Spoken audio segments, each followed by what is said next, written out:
Praise Lord. Happy Thanksgiving అందరికీ. నా పేరు నిశ్చిత. సో సో అందరూ థ్యాంక్స్ గివింగ్ ప్రిపేర్ అవుతున్నారు.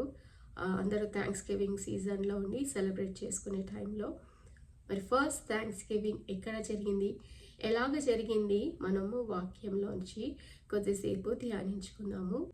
ఇశ్రాయేలు ప్రజలు బానిసత్వంలో ఉన్నప్పుడు దేవుడు మోషేని ఏర్పరచుకొని వారిని ఐగుప్తు దేశం నుంచి మరి పాలు తేనెలు ప్రవహించే దేశంకి నడిపిస్తానని వాగ్దానం చేసిన ప్రకారము మరి వారిని అక్కడి నుంచి విడిపించి ఎర్ర సముద్రం దాటిన తర్వాత వారు మరి సీనాయి పర్వతం మీద ఉన్నప్పుడు దేవుడు మోషేతో మాట్లాడుతూ అక్కడ ఒక ప్రత్యక్ష గుడారము నిర్మించమని దేవుడు ఇశ్రాయేలు ప్రజలకు చెప్పినప్పుడు మరి ప్రజలందరూ కలిసి మరి అక్కడ ఒక ప్రత్యక్ష గుడారము నిర్మించడం జరుగుతుంది.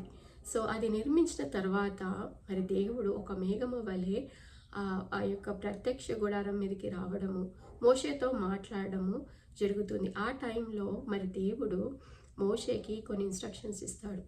అక్కడ ఇశ్రాయేల్ ప్రజలు 5 బలులు లేదా 5 ఆఫరింగ్స్ ఇవ్వమని దేవుడు మరి మోషేకి ఎలాగ చేయాలో కూడా కొన్ని ఇన్స్ట్రక్షన్స్ ఇస్తాడు.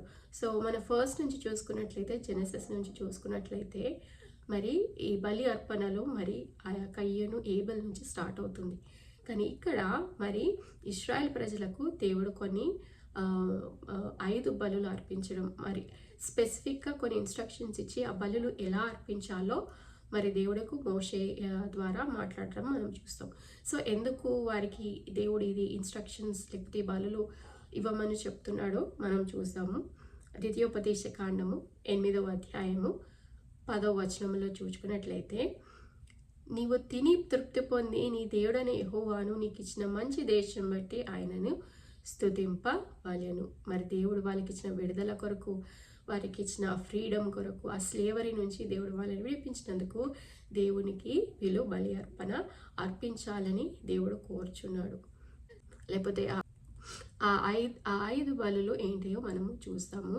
ఫస్ట్ వచ్చేసి బర్న్ ఆఫరింగ్ దహన బలి, గ్రెయిన్ ఆఫరింగ్ ధాన్య బలి, పీస్ ఆఫరింగ్ లేదా సమాధాన బలి, సిన్ ఆఫరింగ్ పాప బలి, గిల్ట్ ఆఫరింగ్ అపరాధ బలి.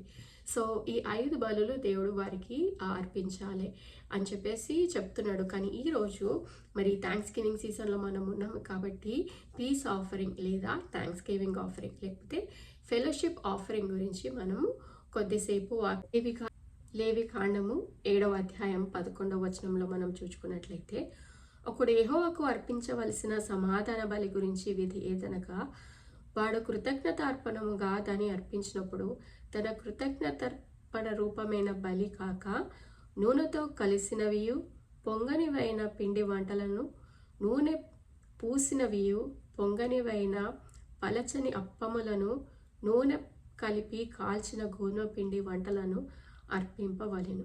సో ఇక్కడ ఫస్ట్ లైన్లో మనం చూసుకున్నట్లయితే కృతజ్ఞత రూపమైన బలి కాక, సో కృతజ్ఞత అర్పణాలు, కృతజ్ఞత రూపమైన బలి ఏంటిదనంటే అధ్యాయము 6వ వచనంలో చూసుకుంటే, యెహోవాకు సమాధాన బలిగా ఒకడు అర్పించినది గొర్రె మేకలలోదైన ఎడల అది మగదే కానీ ఆడదే కానీ నిర్దోషమైనదిగా తీసుకుని రావాలని. ఇక్కడ ఏమనుంది?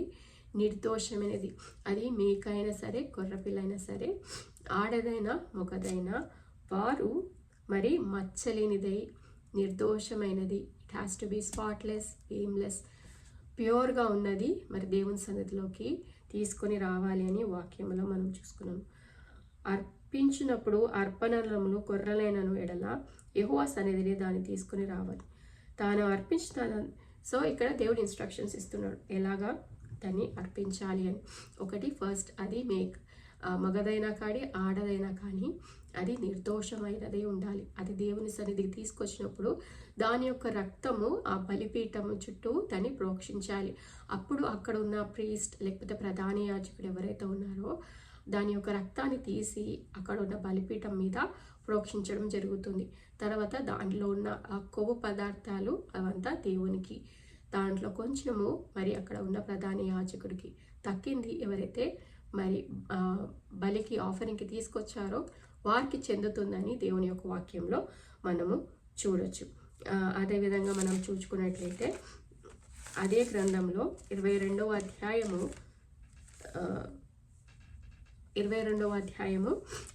21వ వచనంలో చూసుకున్నట్లయితే, గొర్రెనైనను మేకనైనను యెహోవాకు తెచ్చినప్పుడు అది అంగీకరింపబడినట్లు దోషము లేనిదే ఉండవలెను. అంగీకరింపబడినట్లు దోషము లేనిదే ఉండాలి. అంటే అది నిర్దోషంగా ఉండాలా, దాంట్లో ఈ స్పాట్స్ ఉండకూడదు. It has to be blameless, it has to be spotless, it has to be pure. So అలాంటివి దేవుని సన్నిధికి తీసుకొచ్చి దాన్ని బలి అర్పణ అర్పించాలని మనం ఇక్కడ చూడొచ్చు. అదేవిధంగా మనం 7వ అధ్యాయంకి తిరిగి వెళ్ళినప్పుడు అక్కడ నూనె కలిపినా కలపకపోయినా ఒక పిండి వంటని, అది గోధుమతో చేసినదైనను వేరే వాటితో చేసినదైనను, ఒక గోధుమ పిండిని అంటే ఒక రొట్టెని పులియని పిండితో, పులిసింది కాకుండా పులియని పిండితో మరి నూనె రాసి అక్కడ ఒక బ్రెడ్ చేయాలని, లేకపోతే అక్కడ ఒక అప్పము చేయాలి. ఇట్స్ లైక్ బ్రెడ్ అనుకోవచ్చు మనము ట్రాన్స్లేషన్లో. అది తీసుకొచ్చి అర్పించాలి. ఇక్కడ మేక యొక్క రక్తము, అదేవిధంగా నూనె రాసిన మరి పిండి వంటకం అనేది మనము చూస్తున్నాం. ఇవన్నీ కూడా మరి దేవుని సన్నిధికి అర్పించాలి, తీసుకొని రావాలి. నిర్దోషమైనది, దోషము లేనిది, అదేవిధంగా దేవునికి అంగీకారంగా ఉన్నది మరి దేవుని సన్నిధిలోకి తీసుకురావాలి అని చెప్పేసి మనం ఇక్కడ వాక్యంలో చూడొచ్చు. సో చూసాం కదా, ఇశ్రాయేల్ ప్రజలు నిర్దోషమైనది, నిష్కలంకమైనది, మరి అంగీకరింపబడిన గొర్రె పిల్లనైనను మేక పిల్లలైనను, ఆడదే కానీ మొగదే కానీ తీసుకొని రావాలి.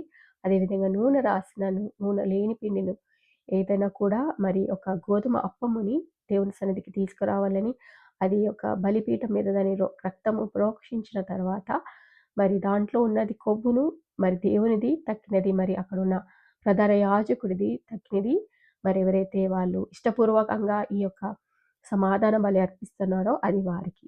సో అది వారు ద సేమ్ డే, అదే రోజు వారు వాళ్ళ కుటుంబంతో కలిసి తినేయాలి. అది దాన్ని వాళ్ళు స్టోర్ చేసుకోవద్దు. ఎలాగైతే దేవుడు మనకి బ్లెస్సింగ్ ఇస్తున్నాడో అది మనం ఇతరులతో షేర్ చేసుకోవాలి. అదే సేమ్ టైం అలాగే మరి ఇది కూడా మరి అదే రోజు వారు దాన్ని తినివేయాలి, దాన్ని స్టోర్ చేసుకోవద్దు. ఒకవేళ అది వాళ్ళు స్టోర్ చేసుకుంటే అది ఒకవేళ వాళ్ళు స్టోర్ చేసుకుంటే అది అంగీకరింపబడదు, ఆ బలి అనేది అంగీకరింపబడదు అని దేవుని యొక్క వాక్యంలో మనము నేర్చుకోవచ్చు. ఇశ్రాయేల్ ప్రజలు ఈ పీస్ ఆఫరింగ్ చేసినప్పటికీ, ఈ యొక్క సమాధాన అర్పణను అర్పించినప్పటికీ రెస్టోరేషన్ లేకపోతే కంప్లీట్ పీస్, దేవునితో ఒక సమాధానం అనేది వారికి రాలేకపోయింది. ఎందుకు అనంటే యానిమల్ సాక్రిఫైస్ మనకి సాల్వేషన్ అనేది ఇవ్వదు కాబట్టి. వాక్యంలో మనం దీని గురించి ధ్యానించుకున్నాము.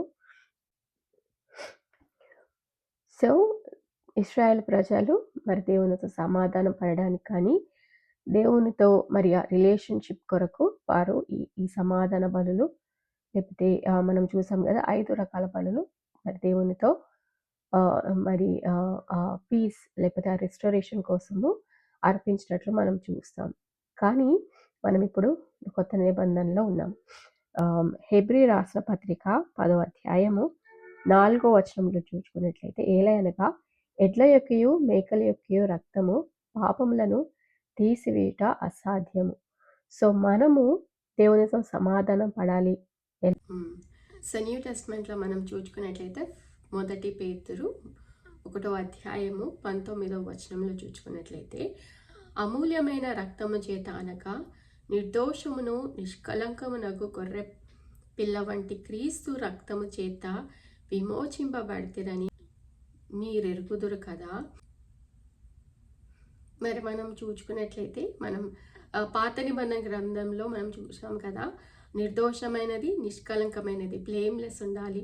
It has to B pure, ఏది సిన్ కానీ స్పాట్లెస్ ఉండాలి అని మనం చూసాం కదా. మరి ఇక్కడ కొత్త నిబంధనలు చూసినట్లయితే మరి Jesus Christ he was blameless and he was spotless అని మనము చూడొచ్చు, or without blame or spot అని మనము చూడొచ్చు.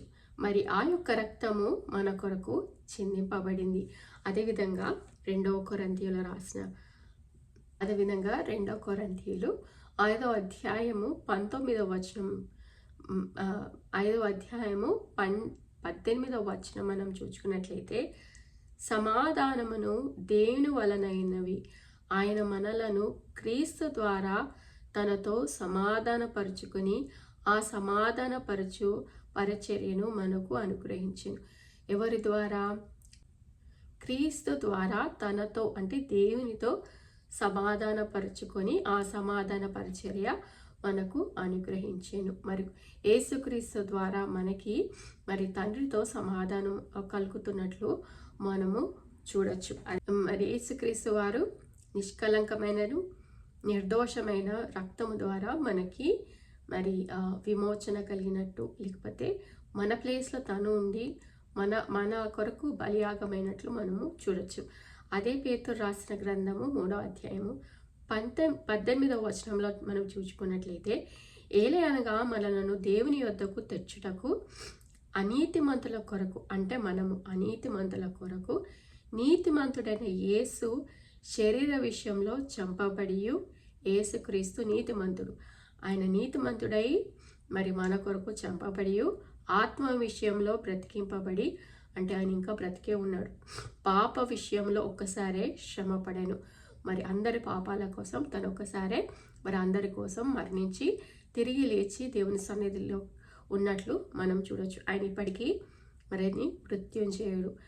మనం ఇక్కడ చూసినట్లయితే ఆ నీతిమంతుల కొరకు, మన కొరకు నీతిమంతుడైన యేసుక్రీస్తు వారు మరి నిర్దోషమైన నిష్కలంపైనమైన ఆ రక్తము ద్వారా మనకి పాప విమోచన, లేకపోతే తండ్రితో సమాధానం అనేది మనకు ఏర్పడిందని మనం చూసుకోవచ్చు. రోమీయులకు రాసిన పత్రిక 5వ అధ్యాయము 1వ వచనంలో మనం చూసుకున్నట్లయితే, కాబట్టి విశ్వాసములను మనము నీతిమంతులుగా తీర్చవని మన ప్రభువైన యేసుక్రీస్తు ద్వారా దేవునితో సమాధానం కలిగి ఉందుము.